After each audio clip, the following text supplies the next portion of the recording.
Дальвиния, принцесса дельфинов. 2 глава. Дальвиния сидела в своих покоях и грустила. Однажды отец вызвал к себе свою дочь для серьезного разговора. Он объявил ей, что решил вопрос о ее замужестве, и он уже обговорил это с королем клана акул. Отец сказал: «Ты выйдешь замуж за принца Багома. День помолвки уже назначен». Принцесса ничего не сказала в ответ, а, вернувшись в свои покои, стала плакать.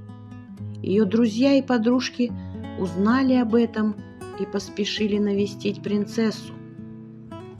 Дальвиния приняла решение бежать из дворца тайно, и в этом ей должны помочь ее друзья. Наступил назначенный день помолвки. Когда пришло время выйти невесте, король клана дельфинов узнал, что его дочь сбежала, усыпив всех своих слуг и служанок волшебной раковиной, подаренной кузиной Сиреной. Отец был в ярости. Он отправил за ней своих лучших дельфинов-стражников. Дальвиния плыла очень быстро и мастерски. Она знала здесь каждый риф и каждую впадину. Очень скоро она заметила стаю дельфинов, следовавших по ее следам. Принцесса умело скрывалась от стражников в подводных течениях и использовала океанические глубины, чтобы сбить с пути дельфинов, преследовавших ее. Стая все время настигала и всякий раз теряла принцессу из вида. Дальвиния увидела красный риф, похожий на панцирь черепахи, и поплыла к нему. Принцесса знала с детства одну историю. Где-то в глубинах Атлантического океана есть небольшой дворец старой мудрой черепахи. Ей уже исполнилось несколько десятков тысячелетий.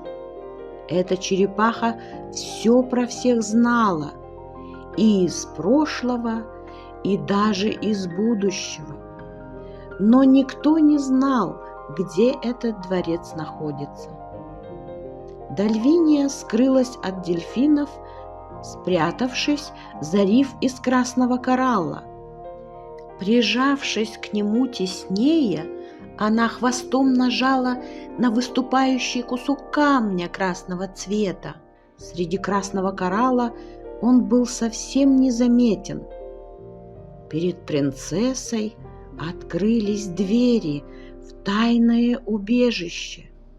Когда она заплыла туда, двери тут же закрылись, и принцесса увидела перед собой небольшой дворец. Она поплыла поближе и услышала: «Давненько ко мне никто не приплывал. Заходи, гостьей будешь», — сказал чей-то голос. Дальвиния подплыла к дверям, и они распахнулись. Принцесса проплыла дальше, вглубь. В одной подводной комнате на кресле качалки сидела черепаха в чепчике и в очках. «Ну, здравствуй, Дальвиния», — сказала она. «Проходи, не стесняйся». Дальвиния поздоровалась в ответ и проплыла вперед. «Вы меня знаете?» «Конечно, я знаю тебя, ведь ты дочь короля клана дельфинов», — проговорила черепаха. «Я все про всех знаю, поэтому и живу скрытно, подальше от посторонних глаз. Не то замучили бы меня своими расспросами, где, как и откуда. А мне в таком преклонном возрасте покой нужен.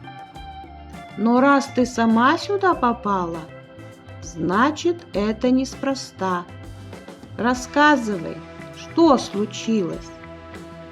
Бабушка, меня отец хочет замуж отдать за принца Багома из клана акул. Я не люблю его. Я полюбила другого. Он рыбак, и он человек. Не так давно я запуталась в сетях, дрейфовала по течению несколько дней и чуть не погибла. Но на мое счастье меня заметила рыбацкая лодка. На ней был красивый юноша. Он прыгнул в воду и освободил меня из этой смертельной ловушки. Он разрезал все веревки, вонзившиеся в мое тело. Увидев его, мое сердце забилось сильно-сильно. Я ничего подобного раньше не испытывала. А теперь я не могу без него. Постоянно думаю о нем. Я влюбилась в него и не хочу выходить замуж за другого. Это произошло далеко отсюда, у берегов Бразилии. Опять у берегов Бразилии? Эх, молодость, молодость, протяжно произнесла черепаха. Бабушка, а почему опять? Переспросила Дальвиния. Потому что с твоим отцом произошла одна история. Ой, как интересно! Бабушка, расскажи мне про него. Каким он был в молодости? И черепаха стала рассказывать. Твой отец был молод и красив собой. Однажды у берегов Бразилии, около одного маленького рыбацкого поселения, он спас девушку, дочку простого рыбака. Увидев ее, он влюбился, и у них вспыхнула любовь. Всякий раз, когда он хотел выйти на берег к своей возлюбленной, он принимал эликсир. Выпив его, он превращался в человека и мог выходить на берег. Он предложил ей стать его женой. Она отказала ему и вышла замуж за простого рыбака из этого же селения. Твой отец обиделся на нее и перестал появляться в тех краях. И вот, после того, как его отвергла возлюбленная, он больше никогда не выходил на сушу. «Бабушка, а что за эликсир?» – поинтересовалась Дальвиния. «Это ты у своего отчима спроси», – ответила черепаха. «Почему отчима?» – вновь спросила принцесса. В ее груди застучало сердце, и это была тревога. «Потому что ты приемная дочь. Он спас тебя новорожденную от стаи косаток. Твои мать и отец, к сожалению, погибли, а твой отчим, он тогда был еще принцем, удочерил тебя, а когда стал королем, то провозгласил тебя законной наследницей всего королевства клана дельфинов». «Так я ему не родная?» — с грустью в голосе произнесла Дальвиния. «Глупенькая», — сказала старая черепаха, — «разве он тебя хоть раз обидел или упрекнул? Он очень дорожит тобой. Неважно, кто твои родители. Главное, кто тебя любит по-настоящему и воспитал как свою родную дочь. Мой тебе совет: вернись домой и поговори с отцом». «Хорошо», — ответила Дальвиния. Принцесса попрощалась с бабушкой-черепахой и удалилась из ее дворца. Коралловые двери выпустили ее и тут же закрылись за ней. Дальвиния выплыла из-за красного рифа и, опустив взгляд, медленно поплыла во дворец. Стражники заметили ее, догнали и сопроводили принцессу до самого королевского дворца. Король был очень сердит на свою дочь и вновь приказал не выпускать принцессу из покоев. Дальвиния сидела взаперти. Она не сопротивлялась, но была сильно подавлена. Принцесса слегла в постель от тоски. Было из-за чего. Грустила еще и потому, что не встретилась со своим возлюбленным и узнала о своем происхождении. Принцесса перестала принимать пищу. Слуги доложили королю, что его дочь ничего не ест и не пьет. Дальвиния знала, что ее все равно выдадут замуж за богома, и эти две новости не давали ей покоя. Она не желала соединять свою жизнь с нелюбимым, а также понимала, что не сможет пойти против воли короля, ведь она сирота и к тому же приемная дочь. Принцесса сидела за столиком в своих покоях и что-то царапала на столешнице письменного стола. В этот момент служанка доложила принцессе, что сюда идет его величество. Дальвиния встала и поприветствовала своего отца. «Доченька», — произнес он взволнованно, — «почему ты ничего не кушаешь? Я немедленно позову лекаря». «Не беспокойтесь, отец, я в порядке», — произнесла принцесса.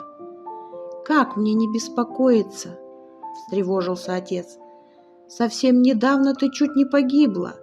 Тебя спасли, ты долго болела, а теперь ты ничего не ешь. Ты опять можешь заболеть». «Кстати, где это случилось?» — спросил король. «У берегов Бразилии», — тихо сказала Дальвиния. Лицо короля изменилось и стало серьезным. Принцесса продолжала. «Меня спас один юноша, капитан небольшого рыболовного судна. Я ему очень благодарна, ведь благодаря ему я осталась жива. И я хотела его отблагодарить за свое спасение. Вот и сбежала со дворца». Король сказал: «Ничего страшного, он, наверное, уже все забыл. Не следует так далеко заплывать от родных мест. Я перенес помолвку, через неделю она состоится. Прошу тебя, доченька, перестань голодать, а то скажут, что я свою любимую дочь голодом морю». «Отец», — обратилась она к королю, — «а правда ли, что есть такой эликсир, который позволяет нам выходить на сушу в человеческом обличии?» «Откуда ты это узнала?» — спросил ее король. «Мне об этом рассказала тетушка Черепаха». «Значит, ты теперь знаешь обо всем?» «Да, и о том, что я тебе не родная дочь. Не волнуйся, я не сбегу. У меня к тебе только одна просьба. Позволь мне отблагодарить моего Спасителя. Я пригоню в его сети огромный косяк рыбы. Это будет моя благодарность ему за спасение». «Но ведь судов столько много. Как ты его найдешь?» — спросил король. «Я найду его. Я знаю, какой знак нарисован на его борту». «Хорошо», — согласился король. «Я даю тебе неделю. Отблагодари его и возвращайся. А про эликсир забудь. У меня его больше нет. В нашем королевстве больше никто не выходит на сушу, Это запрещено. Король поцеловал свою дочь в лоб, развернулся и вышел из ее покоев. Принцесса улыбнулась ему вслед. У нее тут же созрел план. Дальвиния решила не терять времени даром. Она приказала своей служанке позвать всех друзей. Когда они собрались в ее покоях, она устроила праздник. Король успокоился, видя, как молодежь резвится на вечеринке. Но никто не знал, что задумала сама принцесса. Как только все разошлись, Дальвиния отправилась к красному коралловому рифу. Она без труда нашла тот самый камень и нажала на него. Двери вновь открылись перед ней. Она поплыла к старенькой черепахе. «Это опять ты? Ну, здравствуй!» – поздоровалась старушка. «Здравствуйте, бабушка!» «Опять сбежала?» – спросила она принцессу. «Нет, меня отец отпустил. Я только отблагодарю своего спасителя и тут же вернусь. Мне нужно выйти на сушу. Только эликсира у него больше нет. Ты знаешь, как его приготовить?» Вновь поинтересовалась принцесса. «Знаю, но это не так-то просто. Тебе понадобится серебряный сосуд, достать магическое пламя из расщелины в глубокой впадине океана, сорвать распустившийся цветок, который цветет только на закате, на моем рифе из красных кораллов, немного воды из магического источника, собрать серебристую росу при лунном свете у берегов, на которые собираешься ступить, и, наконец, слезу плачущей сирены. Когда ты соберешь все эти ингредиенты, ты должна будешь сама сварить этот эликсир, и только ты можешь выпить его. Никто другой не сможет воспользоваться твоим эликсиром. И старая черепаха рассказала принцессе, где находится магическое пламя, что его охраняют злые и страшные мурены, что оно находится в глубокой темной расщелине, и что это пламя вырывается прямо из земли. О том, где найти магический источник, который был спрятан от посторонних глаз в лабиринте среди высоких коралловых рифов. О том, что сам лабиринт стережет загадочное существо из глубоких вод океана, и как можно его усыпить с помощью магической мелодии и песни. Когда она закончила свой рассказ, она сказала: «Но запомни, девочка, как только ты выйдешь из воды на сушу, ты не сможешь говорить, ты будешь знать лишь язык жестов. Люди называют таких глухонемыми».